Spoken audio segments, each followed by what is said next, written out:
I'm Joe Graydon. And I'm Terry Graydon. Welcome to this podcast of the People's Pharmacy. You can find previous podcasts and more information on a range of health topics at peoplespharmacy.com. Over 5 million people in the U.S. have been diagnosed with COVID-19. 173,000 have died. Will vaccines save us? This is the People's Pharmacy with Terry and Joe Graydon.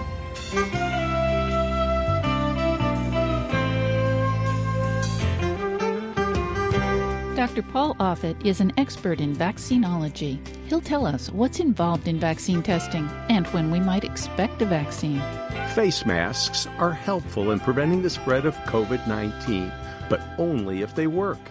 Is there any technology to evaluate the relative effectiveness of various masks? How can we tell if a treatment is effective or a waste of time?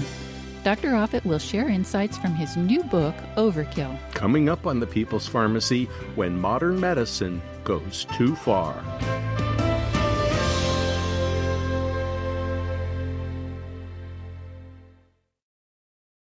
In the People's Pharmacy Health Headlines, COVID-19 now has the unenviable position as the number 3 cause of mortality in the United States, just after heart disease and cancer. The coronavirus has now killed more than 170,000 Americans in 2020. That means it exceeds deaths from stroke, Alzheimer's disease, diabetes, accidents, influenza, and pneumonia.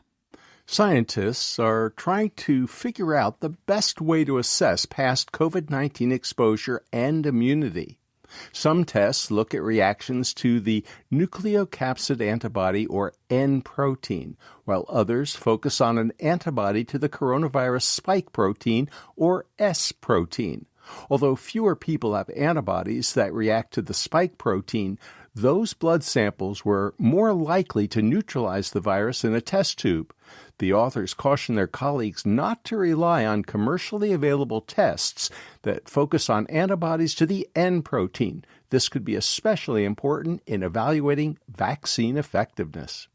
How long will it take to reach herd immunity? Public health authorities don't know exactly what proportion of the population needs to be vaccinated or recovered to slow or stop viral spread. Some have suggested it'll take about 70% of the population, but others think it might be lower, maybe as few as 40%. In some places that have been hit hard by COVID-19, herd immunity may be close. Some neighborhoods in Mumbai, London, or even Brooklyn, New York, appear to have a significant proportion of people with antibodies to the coronavirus. In certain Brooklyn neighborhoods, 80% of those tested showed antibodies, though the proportion in the borough overall is nowhere near that. Likewise, in some crowded areas of Mumbai, 57% have antibodies. In the rest of the city, the rate of positive antibodies is between 10 and 20%. We don't yet know if these regions will be spared in the event of a second wave of infection, but they might be. There's growing suspicion that standard antibody testing may not tell the whole story about COVID-19 immunity. New research suggests that people who have had mild infections could develop something called virus-specific T-cell immunity. Even after antibodies disappear, T cells can retain their memory of the coronavirus for months, if not years. Exposed to it again, they would alert the immune system to fight it off. The malaria drug hydroxychloroquine remains a controversial treatment against COVID-19. A new study from Case Western Reserve asked the question whether this drug protects people who take it because they have lupus or rheumatoid arthritis. The researchers analyzed data from the medical records of 36 health systems. According to the authors, hydroxychloroquine was not associated with COVID-19 prevention. Oleander is a flowering shrub that thrives in warm climates around the world. An extract of oleander, oleandrin, has been tested for antiviral activity against SARS-CoV-2. This cell culture study indicated that the compound can prevent and treat viral infection in a test tube. What's lacking, however, is animal research or clinical trials. Anyone who considers using the plant therapeutically should be warned that Leaves, flowers, stems, and roots are poisonous. The American Botanical Council put out a notification to consumers, quote, not to ingest any parts of the plant or capsules, tablets, teas, or extract preparations made from leaves or other parts of the oleander plant because it contains chemicals that can cause serious effects to the human heart, including death. For years, neurologists have been encouraging people who might suspect they're having a stroke to seek emergency care as fast as possible. Time is brain, they say. That message has been reinforced this week in JAMA. Investigators studied more than 60,000 Medicare patients who had strokes caused by blood clots. Those who were treated with clot-busting medicine for strokes within 45 minutes of arrival of an ER had better outcomes. They were less likely to die or be readmitted to the hospital in the following year. The authors encouraged their colleagues to continue striving to shorten door-to-needle time. And that's the health news from the People's Pharmacy this week. Welcome to the People's Pharmacy. I'm Joe Graydon. And I'm Terry Graydon. The whole world is waiting expectantly as pharmaceutical companies begin clinical trials of coronavirus vaccines. What should we expect, and how soon might we see results? To find out about vaccine development, we're talking with one of the country's leading experts. Dr. Paul Offit is director of the Vaccine Education Center at the Children's Hospital of Philadelphia. Welcome to the People's Pharmacy, Dr. Paul Offit. Thank you. Dr. Offit, you and your colleagues at the University of Pennsylvania have written a viewpoint for the Journal of the American Medical Association on developing a SARS-CoV-2 vaccine at warp speed. We are all interested in having a vaccine to stop this pandemic. What should we be considering? Well, so I think the language that has surrounded this vaccine has been a little frightening. We use terms like warp speed or race for a vaccine or who are the finalists. And I think people could reasonably be concerned that corners are being cut or safety measures are being overlooked. That's not true. The most important thing with the way that we've developed this vaccine is to make sure that we do phase 3 trials, meaning large, prospective, placebo-controlled trials that involve tens of thousands of people, and that we allow those trials to go to completion. We have every assurance from the FDA that that's going to be allowed to happen. So I think as long as that's true, then the American public can at least be assured of the fact that the vaccine will not have, or vaccines will not have, an uncommon side effect problem, serious side effect problem, when put in tens of thousands of people, and at least will be effective at a certain level for a certain period of time. Can you tell us what a phase 3 trial consists of? And you were talking as though it was one vaccine. There's actually several under development, aren't there? Yes, a handful. And I think just in the U.S., and I think through the world, there's about 14 or 15 that are currently in development. I think there will be more than one vaccine that will be put into the arms of the American people by no later than the middle of next year. So you're right. Here's the way typically that it works. Typically what happens is you have preclinical trials in experimental animals. You have an animal, a mouse, a ferret, a hamster, a monkey that when you inoculate it with SARS-CoV-2 develops signs and symptoms similar to what happens to people. You have your idea for how to make a vaccine. You try it on the experimental animal, and then you can see whether it works. And more importantly, literally dissect out what part of the immune response is associated with protection in the animal. That's a so-called proof of concept studies. Then you go to the phase 1 study. Phase 1 studies are usually 20 to 100 people, so-called dose-ranging trials. You try a variety of different doses. You see which one seems to work the best in terms of inducing an immune response safely, and then you move forward to the phase 2 trial, where you have your dose. You give that to hundreds of people to make sure that the vaccine is still safe, that it doesn't cause any common serious side effect problems, and that it consistently induces an immune response. You still haven't shown whether or not the vaccine works. The only way to do that is in a phase 3 trial. When you give the vaccine to tens of thousands of people, you give a placebo vaccine to tens of thousands of other people, and then you just let them get sick or not get sick in the natural world. And then and only then can you tell whether or not all these immune responses that you've been measuring really do correlate with protection against disease. When we talk about effectiveness when it comes to vaccines, I think a lot of people assume 100%. But for example, the flu vaccine is never 100%. We're very happy when it's 70 or 80% effective. Any idea how effective the COVID-19 vaccines might be? Yeah, given how wrong all of us have generally been every step of the way about predicting this virus, I'm still going to go forward and try and answer your question. I'm going to predict that this vaccine will be about 70 to 75% effective at protecting against moderate to severe disease, which is the kind of disease that causes you to go to the hospital and the kind of disease that would cause you to go to the morgue. I think it would be unlikely if it protected against just reinfection, asymptomatic reinfection, or even possibly mild disease associated with reinfection. And I think that the protection would last at least a year and possibly a little longer. So I think what we can expect from this vaccine is that it's short-lived and incomplete, meaning I don't think it's going to protect you for decades, and incomplete in that I think it's not going to protect against all forms of disease, just the kind that's going to get you in the hospital or the kind that's going to cause you to die.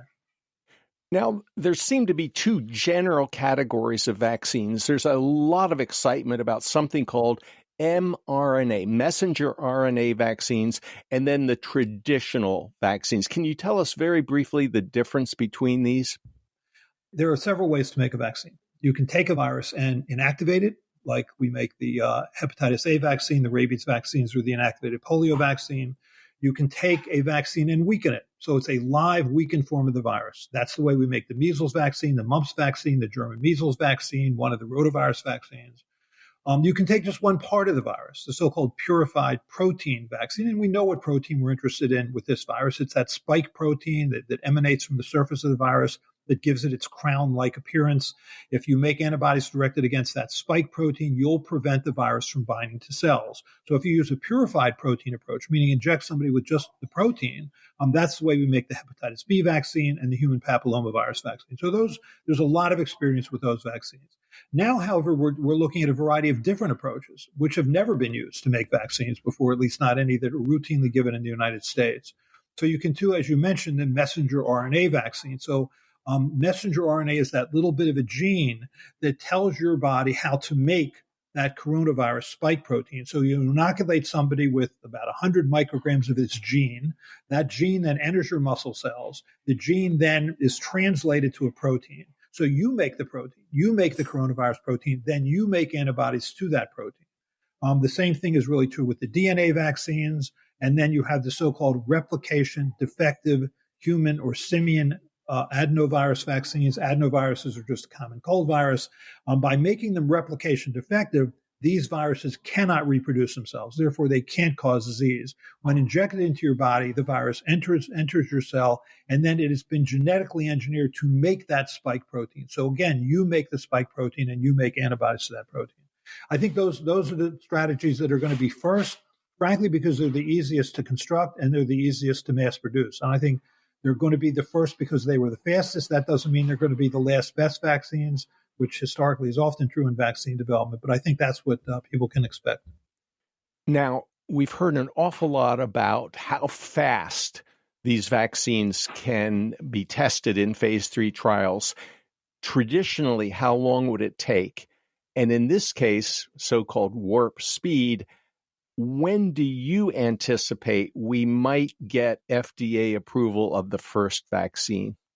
Well, you can't really speed up a phase 3 trial. I mean, if you look at the current trials that are being done by Pfizer and AstraZeneca, Johnson & Johnson, and Moderna, the goal is to inoculate 15 to 20,000 people with the vaccine, to inoculate about 10,000 people with a placebo, and that's 2 doses. So let's say that you're starting right now. Best case scenario, you would be able to get the first dose into people in August.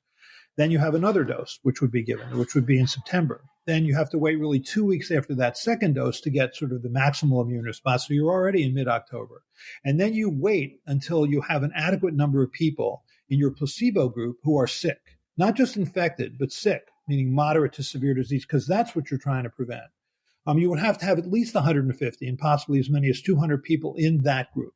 So you have to get a little lucky. You have to be in areas, obviously, where there's outbreaks. And remember, 80% of the disease is asymptomatic or mildly symptomatic, which is not what you're trying to prevent.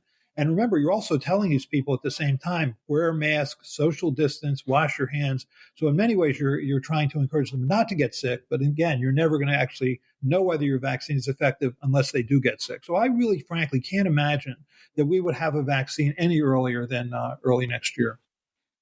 Dr. Offit, you mentioned that part of the reason why we need to have these large numbers for a phase 3 trial, obviously, is to make sure that it actually does protect people against that moderate to severe disease.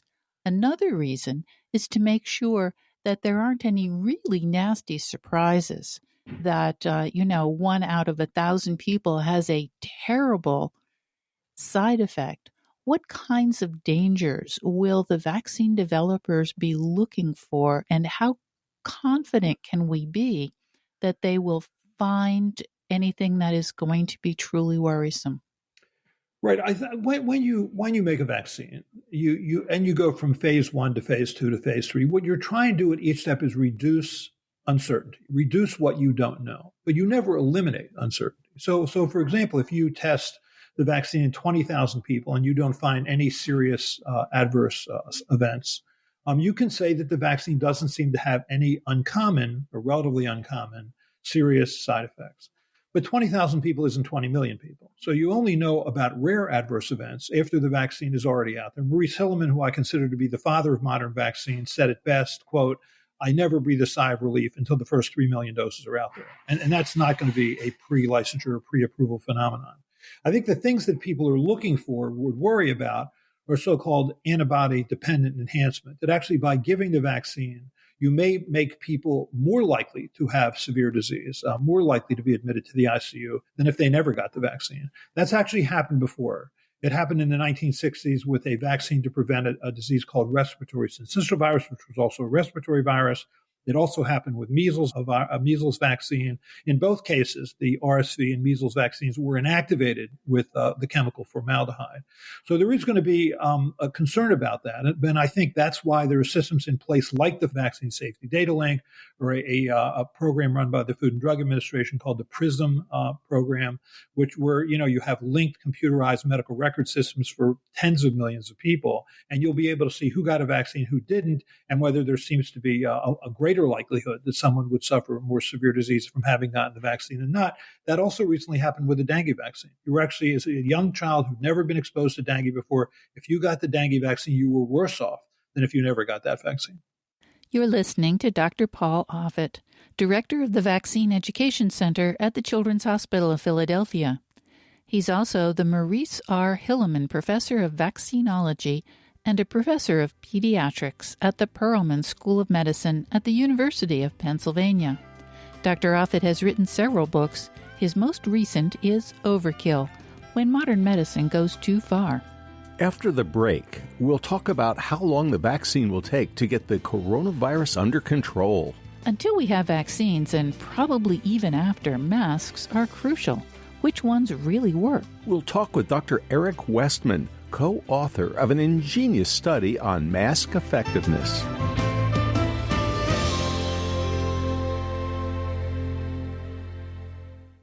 You're listening to The People's Pharmacy with Joe and Terry Graydon. The People's Pharmacy podcast is supported in part by CocoVia. CocoVia cocoflavanols support both cardiovascular health and cognitive function by promoting healthy blood flow. That transports oxygen and nutrients to vital organs and muscles, including your heart and brain. CocoVia now comes in an even more concentrated formula with 450 milligrams of cocoflavanols, 5 times more than the leading dark chocolate bar and 15 times more than the leading cocoa powder.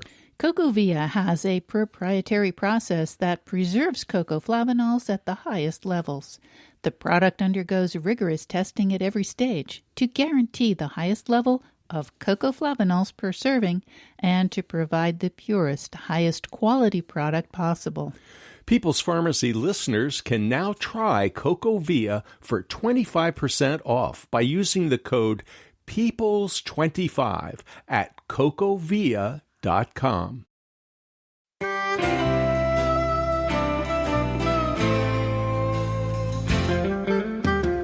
Welcome back to The People's Pharmacy. I'm Joe Graydon. I'm Terry Graydon. The People's Pharmacy is brought to you in part by CocoVia, the maker of high-potency cocoflavanol supplements that support cognitive and cardiovascular health. More information at cocovia.com. Also by Verizana, an analytical laboratory providing home health tests for hormones, gut health, and the microbiome. Online at verisana.com. Today, we are talking to one of the world's foremost authorities on vaccine development and safety. We'll also find out about face masks. Our guest is Dr. Paul Offit, Director of the Vaccine Education Center at the Children's Hospital of Philadelphia. He's also the Maurice R. Hilleman Professor of Vaccinology and a Professor of Pediatrics at the Perelman School of Medicine at the University of Pennsylvania. Dr. Offit has written several books. His most recent is Overkill, When Modern Medicine Goes Too Far. Dr. Offit, there are a lot of people who believe that once the vaccine is approved by the Food and Drug Administration, we're home free. That it's like the switch has been turned on and it's just a matter of getting the vaccine to as many people as possible, as fast as possible. They probably think that's going to happen in a few days or a few weeks. How long will it take once we do have an effective vaccine before this virus basically dies out?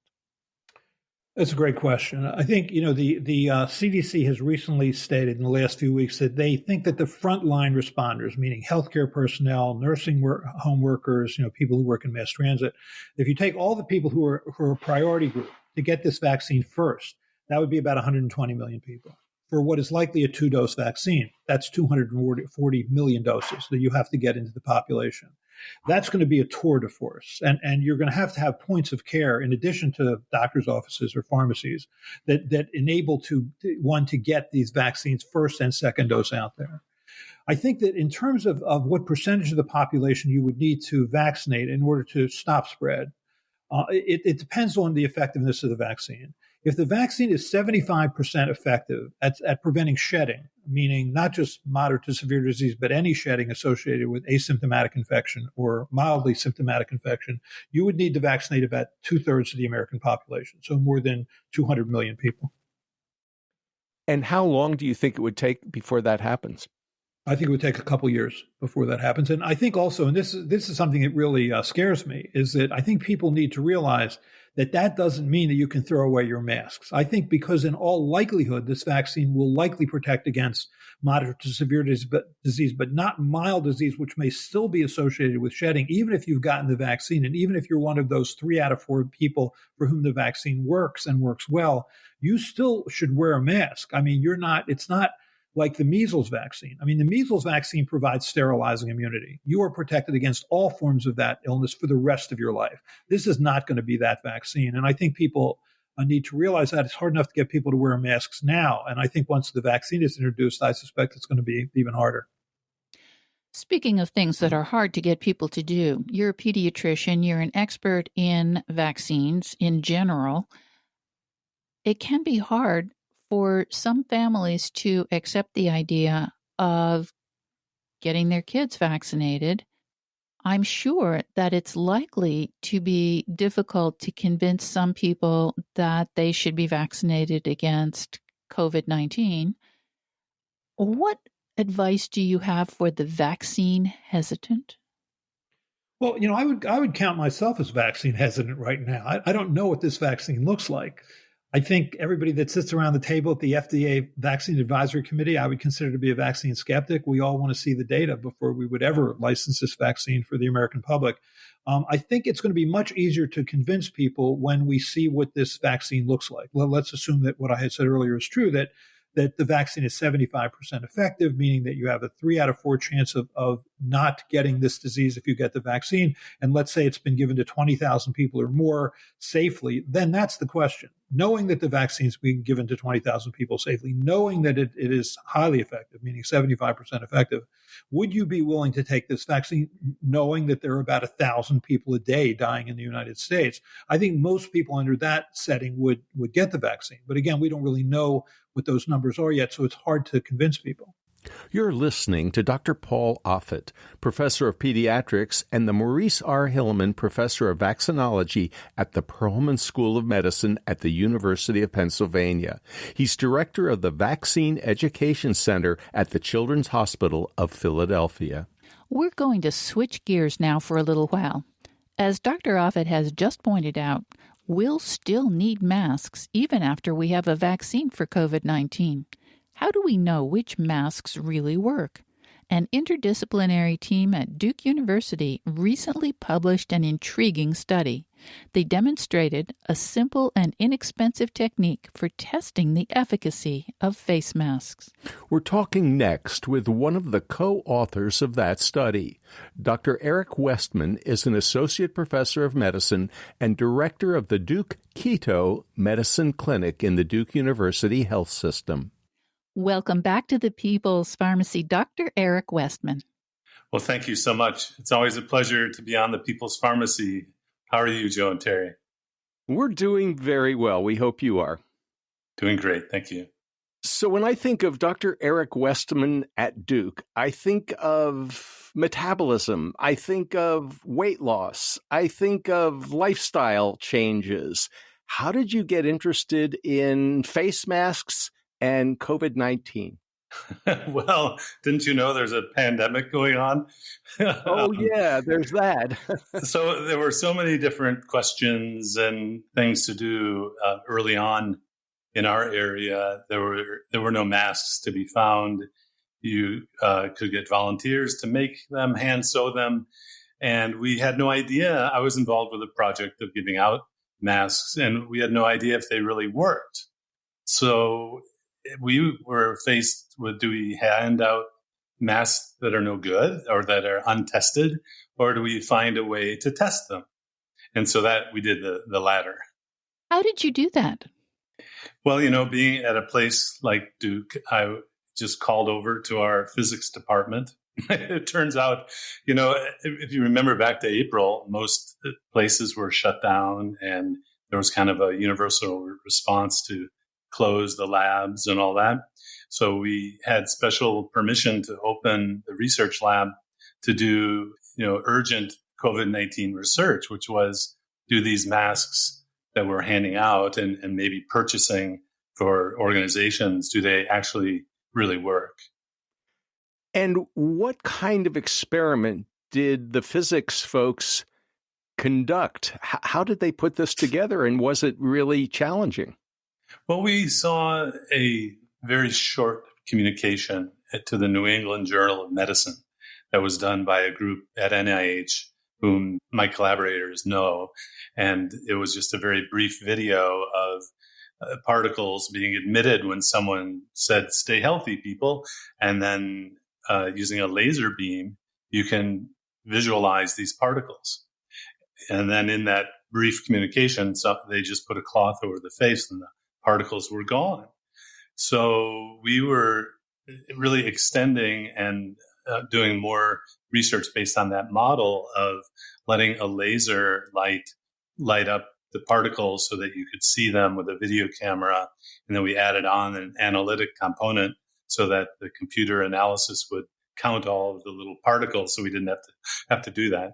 So it was basically something we borrowed upon using laser technology, a simple optical measurement that my collaborator, Martin Fisher, was able to put together in a day or two. It was with materials lying around the lab. Remember, at the time in April, you couldn't get things. We were all sort of in a state of paralysis. Well, you managed actually to test quite a few different types of masks. What did you learn? Well, the detail there is we had to test ones that we were making or having manufactured and handing out, but then we wanted to calibrate the instrument that we were using, really a laser in a box, black box. And so we use the most effective ones that have been tested before, the N95s and the hospital or surgical grade masks. And those perform, perfectly.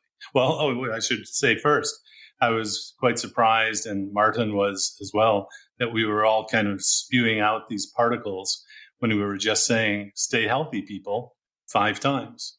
So if you can imagine sitting in front of a box with a laser green light sheet and there's nothing, and then you start speaking and these particles start floating around and they get reflected and you can see them. So the best ones were the ones that have been tested for a long time, the N95s and the surgical masks. But then we started testing the cotton masks that people were making, the volunteers, and we were handing out. And those actually performed really well. And as long as there were 2 layers, it was about 80% as good as the N95s and surgical grades. Then we also threw in some bandanas, and another company donated some neck fleece items. And the thinner and more porous the material it is, the worse it performed. So the bandana performed at about 50% effectiveness, and then this 1 layer neck gaiter it didn't work at all. It would, all of the particles just came right through. So it would be better not to rely on a single layer neck gaiter. But if you have several layers of a homemade mask, for example, that might be pretty good. Well, that's the thinking based on the results that we have. Now, there's a lot of other research on fabrics and number of layers that test the air coming in. So if you can imagine, all the tests in the past have had to do with, is the wearer of the mask protected? So if I go into a room where I know someone has the virus, virus can be in the air. You want that N95. In fact, you get what's called fit tested to make sure that it's an almost perfect seal. It's because you don't want any. You put on a face mask and you have gown and gloves and you change it every time. So that was the traditional testing. And what's interesting is one mask that was tested the old way, meaning low pressure and just one direction in, performed really well. But when we tested it with people wearing it and trying to prevent spread from outside, the transmission of particles, it didn't perform well. So it can test well under one circumstance when you're trying to see if the wearer is protected, but it may not perform well when you test it for the other circumstance, which is if you're sick and you don't know you're sick, are you going to spread it to somebody else? Which mask was that? I'm imagining it might be the N95 with a vent. Well, so we at first did the N95. That's the best one that hospitals use. But some of them have a valve that allows the air to go out without being filtered. So actually, these didn't perform very well. And in our first round of just kind of sharing the information to my friends and colleagues, one of them pointed out, well, your N95 did about as well as the cotton. What's going on? Well, it was because of the valve. So if you're going into a room with someone who has the disease in a hospital, it's okay if you have a valve on it because you're not trying to protect the person who's already sick from you who's not sick, right? So, but if you're out and about, and I think some airlines and even the CDC has an advisory that community spread is not stopped with these N95s with an exhalation valve on it. And we found that to be true. The particles came right through that exhalation valve. Dr. Westman, there are so many different masks on the market. In fact, you looked at 14 with your colleagues, and I'm just wondering, how can we make sense of the different kinds of masks? And if we're trying to make an informed decision, which ones should we be wearing in the community? It's really important to note that the masks that are needed in the hospital are different than the masks that are needed in the community. The idea is different. You're protecting the wearer of the mask in the hospital because someone has the disease. In the community, you don't know if someone else has the disease, and you don't know if you have the disease. So you want to protect other people from you spreading it to them. That's called community spread. And so the masks don't have to be as good, but they do have to, block some things. That's where we want you to use the best mask that you can get that doesn't impede the flow of the really good masks to the medical community. And I think early on, everything was up in the air. Even the word got out that masks don't work, which is not true. They have always worked, but there was sort of a supply issue.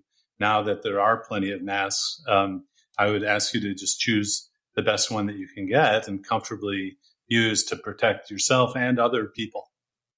And homemade masks, the do-it-yourself variety, actually can be helpful if they have, 2 or 3 layers of fabric?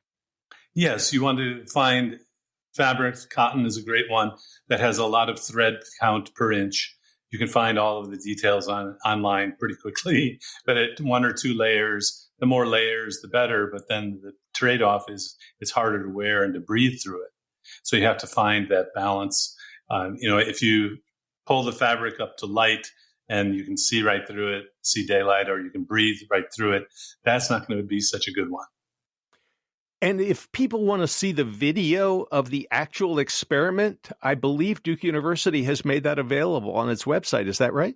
Yes. So that all of the data that we collected and videos so that you can see yourself these particles when people speak are available for you to watch. In fact, we're trying to work through some sort of demonstration because it is hard to believe.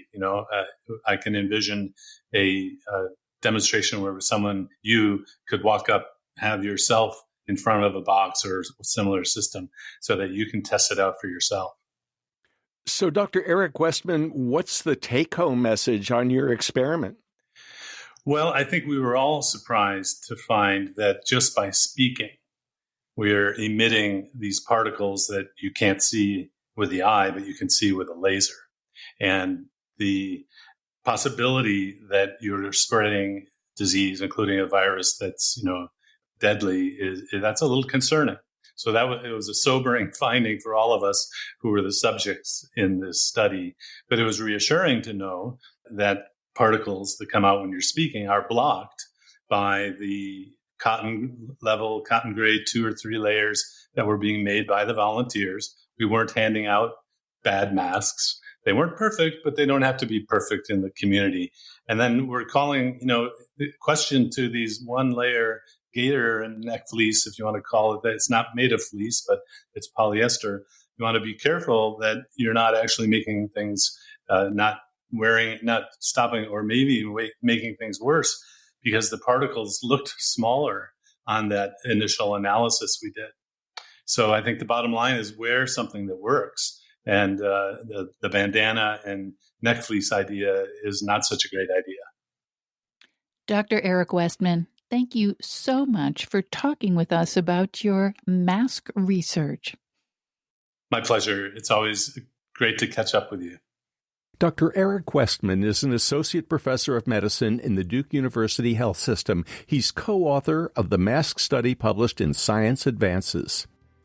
After the break, we'll return to Dr. Offit to discuss his new book, Overkill. Scientific trials of treatments have been around longer than you might guess. The first one figured out how the British Navy could avoid scurvy. Does it always make sense to treat a fever? Dr. Offit will tell us why you don't really have to finish all your antibiotics.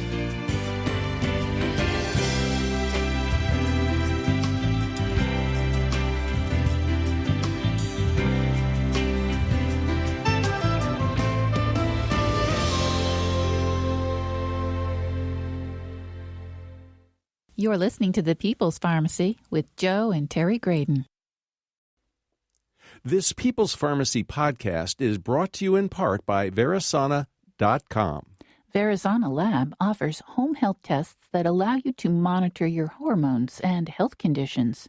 You can take control of the quantitative assessment of your health and learn about male and female hormone balance, the stress hormone cortisol, leaky gut, gluten intolerance, or your gut microbiome. Take a more active role in tracking your health and take 20% off your first order of a mail-in testing opportunity with the discount code PEOPLE. That's uppercase PEOPLE. To learn more, go to Verisana.com. That's VERISANA.com.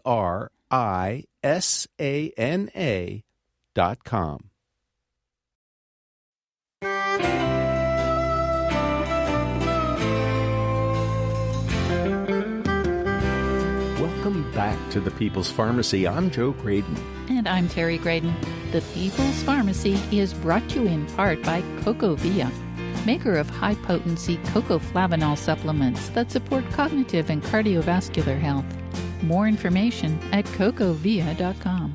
Also by Verisana, an analytical laboratory providing home health tests for hormones, gut health, and the microbiome.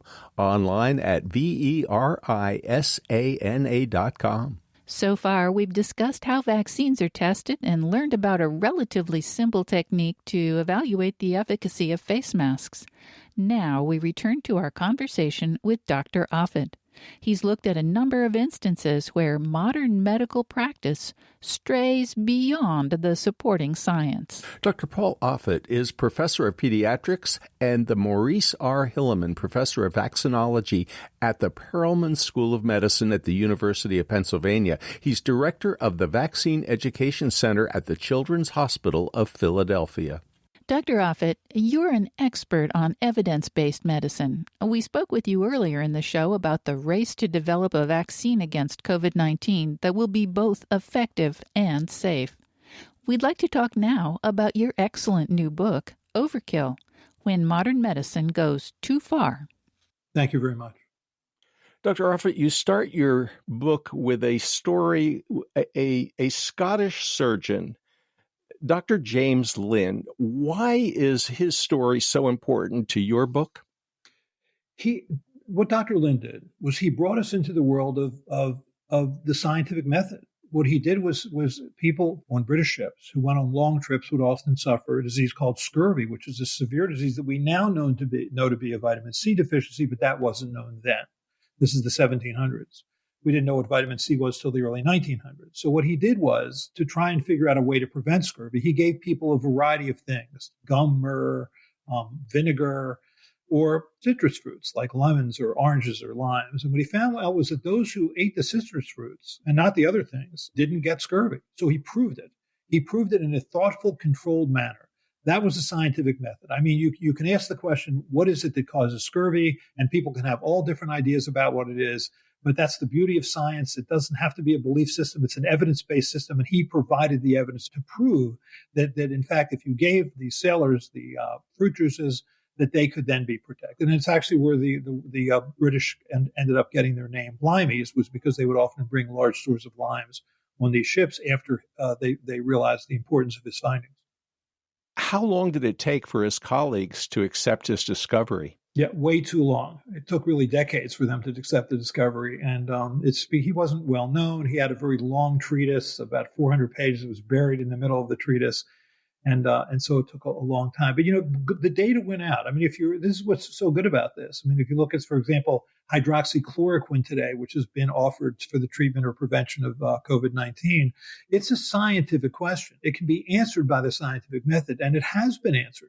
So you have now study after study after study showing if you take two groups of people, give one hydroxychloroquine, don't give it to the other one, make sure those two groups were alike in terms of the degree of illness, and then you can see whether hydroxychloroquine works. It doesn't matter what people say. So, and often that's what will happen. People will say, well, look, this doctor says this and that doctor says that. It doesn't matter. Well, the only thing that matters is what the data show. And in this book, Overkill, that's what I've tried to do, to try and bring it back to the science.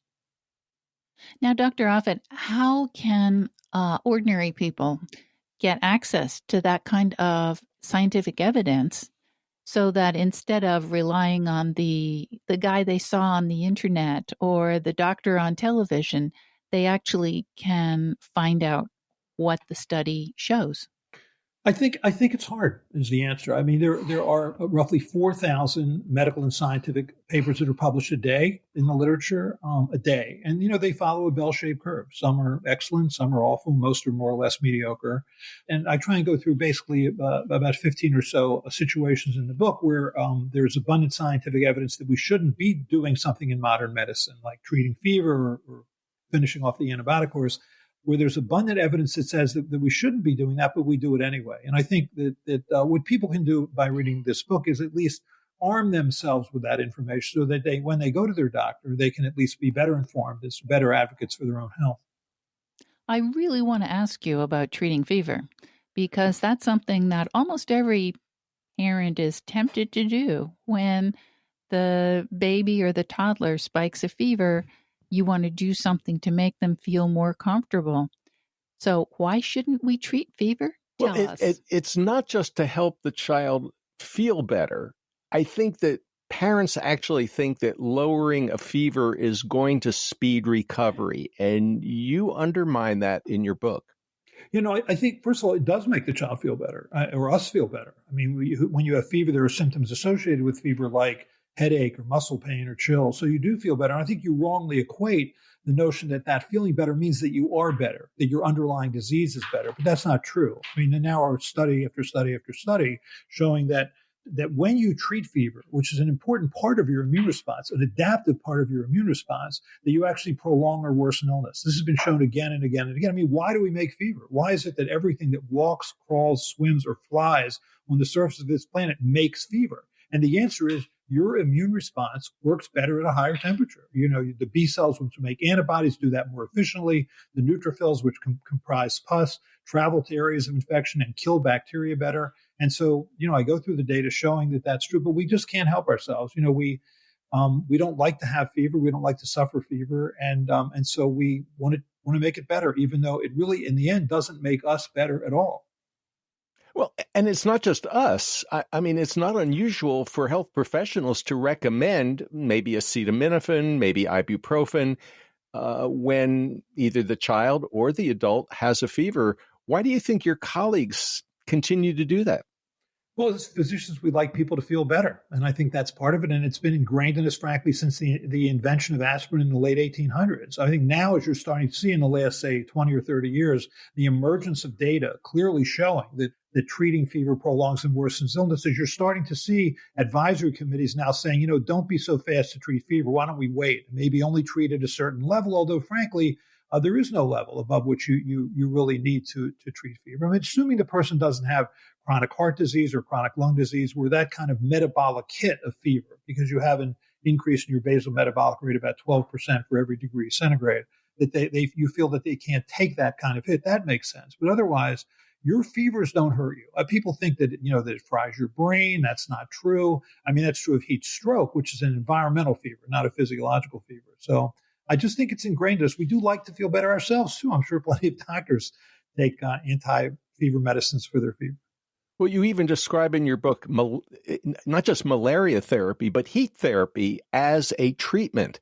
Can you very briefly give us that historical perspective? Right. We used to put people in fever cabinets before there were antibiotics to treat their syphilis, to treat their gonorrhea, and it worked. And then more arguably outlandishly, because again, you're in the pre-antibiotic era, we would inject people with malaria parasites in the early 1900s.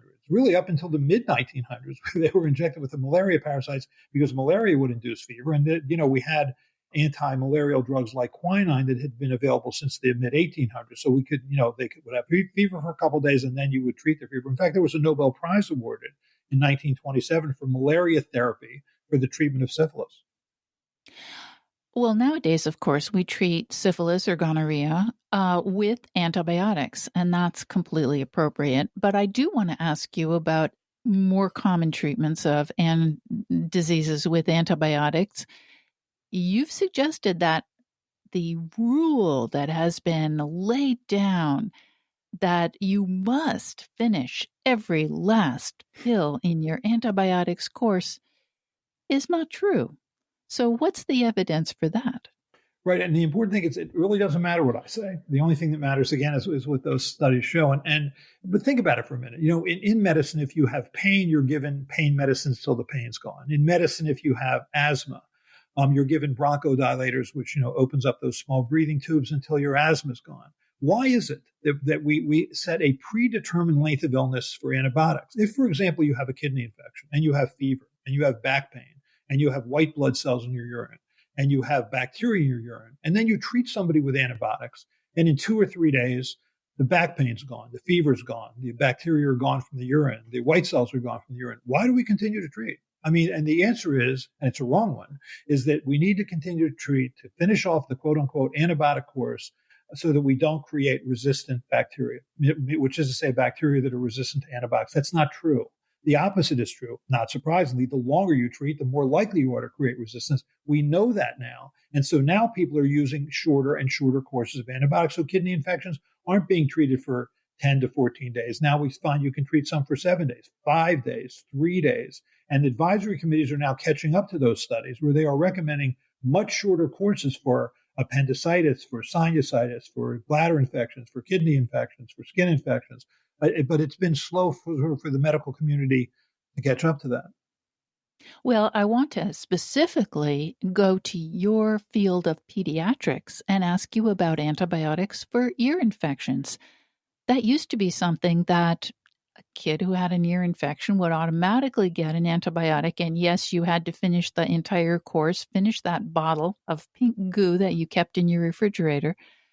That's no longer the case. Tell us why. That's right. For children who can tell you whether or not their ear hurts, like, for example, children over 2 years of age, you just need to treat till they're better. And often that's only a few days. And then you can stop that antibiotic. So, there's no reason to set a predetermined length. I mean, why do we pick 7 days? Why do we pick 14 days? I mean, do we think bacteria reproduce themselves on the basis of the lunar month?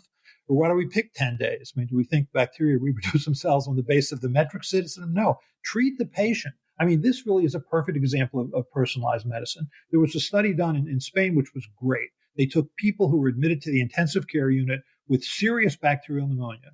And what they did with one group is they treated them for 2 days in which they didn't have fever. So treat, patient no longer has fever for 2 days, they stop, which ended up being about 5 days of therapy. Or they treated for 10 to 14 days. There was no difference in outcome. So again, treat till the patient's better. You have symptoms because of your immune response. You have symptoms in the case of bacterial pneumonia because white blood cells go to your lung and try and kill the bacteria. When your symptoms abate, meaning you no longer have fever, it's easier to breathe in the case of pneumonia, your immune system is saying, we've won, we've killed the bacteria, we're good. So why do we keep treating? There's just no good reason for that. Dr. Offit, Americans take an enormous number of medications. How did we get here? Well, we believe in the magic pill.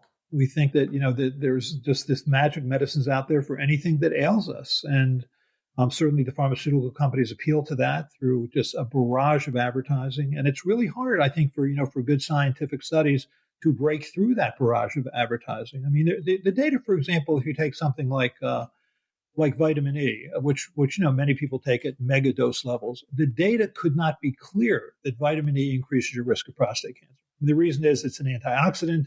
You can actually shift the bounce in your body too far away from oxidation, and you need oxidation to do things like kill new cancer cells or clean out clogged arteries. And so there are 5 excellent studies showing that that's true. Were this a regulated industry, I think vitamin E, mega doses of vitamin E, would have a black box warning on it that says this product increases your risk of prostate cancer. I mean, when those studies came out, there was a big headline in the Wall Street Journal saying, is this the end of popping vitamins?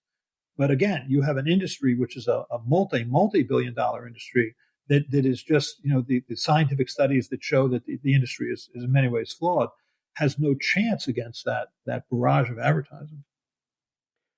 Dr. Offit, you talk in your book about heart stents and how they don't prolong lives. You talk about surgery for knee arthritis being unnecessary. You talk about a number of things that it's very hard to move this ocean liner that is modern medicine. And you also talk about choosing wisely. You talk about ignorance. You talk about fee-for-service and how we got in this pickle. How do you see us changing and adopting some of the latest and most solid scientific evidence when it comes to medications or procedures?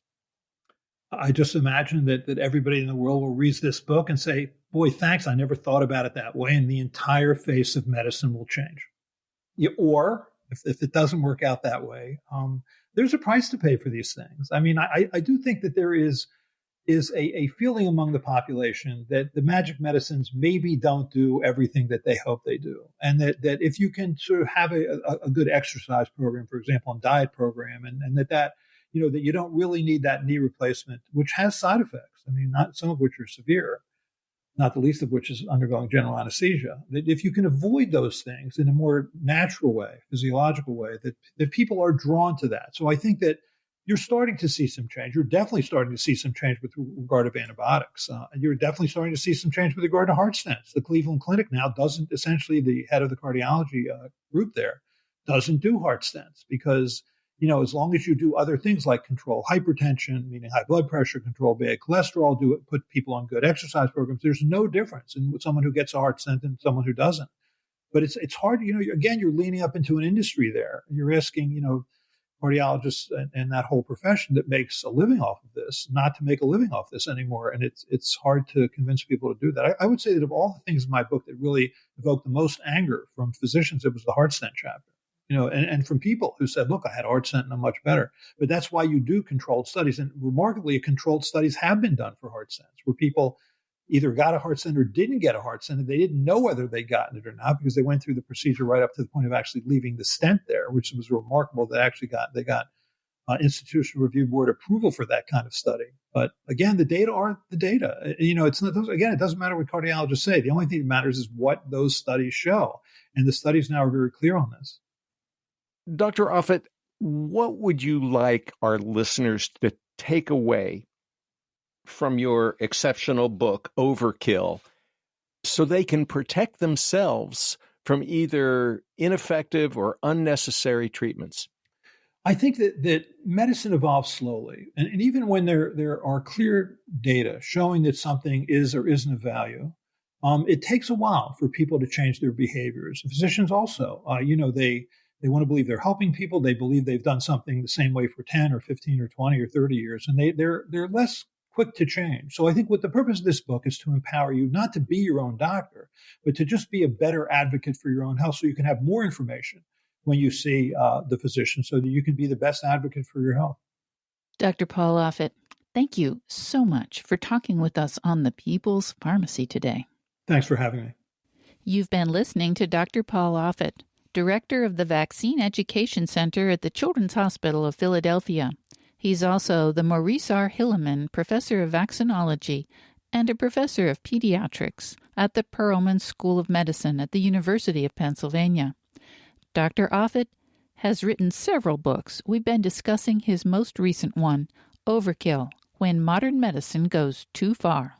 Lynn Siegel produced today's show. Al Wodarski engineered. Dave Graydon edits our interviews. B.J. Liederman composed our theme music. The People's Pharmacy is produced at the studios of North Carolina Public Radio, WUNC. The People's Pharmacy is brought to you in part by Verisana, an analytical laboratory providing home health tests for hormones, gut health, and the microbiome. Online at verisana.com. And by Cocovia, offering plant-based nutrients in the form of cocoflavanols for brain and heart health. Online at cocovia.com. To buy a CD of today's show or any other People's Pharmacy episode, you can call 800-732-2334. Today's show, 1225.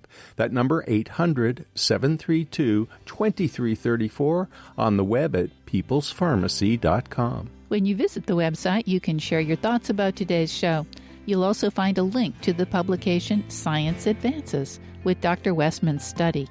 You can subscribe to the podcast through Apple Podcasts, Stitcher, Google, or your favorite podcast provider. It's posted on our website every Monday morning. At our website, you can sign up for our free online newsletter to get the latest news about COVID-19 and other important health stories. In Durham, North Carolina, I'm Joe Graydon. And I'm Terry Graydon. Thank you for listening. Please join us again next week.